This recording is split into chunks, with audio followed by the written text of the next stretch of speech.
So why is it that some agents, some of those in the industry, when they come forward where these cases apply, they don't seem to cite it? And everyone knows that, I mean, if the site is compromised, suddenly it's every tendency that you may not get to the actual cause of the crash. Yeah, yes. If it's compromised, yes, you may not. You may just get something similar. Something you might get something close.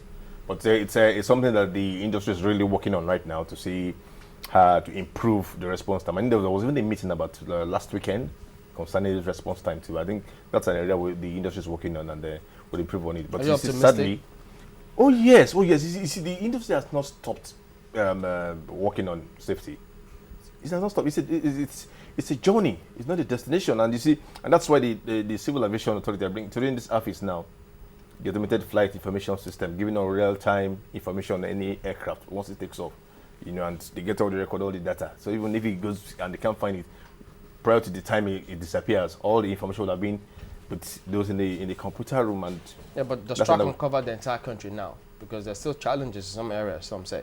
Sincerely, I cannot sit here and say yes, they've done well. But like you said, there's some challenges, and thank God the management came out themselves to own up that there's some challenges and they're working on that challenge. I just hope they're able to overcome it. What really puzzled me was that in the past they were beating their chest and they were telling the whole world they were in control, everything was working perfectly. And until when there was internal and external revolt now coming from people within and outside. Now they've come to say they have some challenges and they're working on it. But thank God they're bold enough to tell us that there are some challenges. I just hope they work on it and improve on it. Yeah, but all of those seminars and workshops that you say they're holding, the only reason why the man out there can believe it is if they see the response time, say from NEMA or SEMA, improve like the one we just saw now. It's just the locals who get there first. So. For the military itself, it's just NEMA that got involved. All the other part of the civil aviation, you don't go in, except you are called in. Are they supposed to have specialized response agencies for the military and not NEMA coming in? Really, I wouldn't say that. If it's within their base, yes. But once it's outside their base and it's maybe in a village or any town, then you expect NEMA and any other safety or security conscious individual to partake. So would you subscribe that we have the same open safety checks for all, irrespective of you being a military aircraft or a civil aircraft? I belong to that school, but I know that will not be possible. But it's safety. It's all about safety. Safety, yes, I belong to that school, but I know that will not be possible. Certainly not the same thing as security. So people are a little bit confused. Why yes, is it, yes. I believe in that myself, but I know that would not be possible.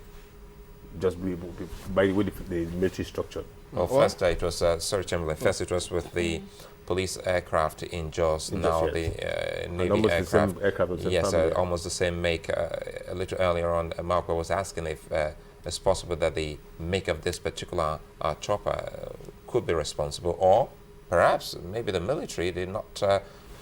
Professional flyers. No, but if you listen to the chief of naval staff, he said that the aircraft is relatively young and they have the manufacturers with them working day and night on maintenance and training.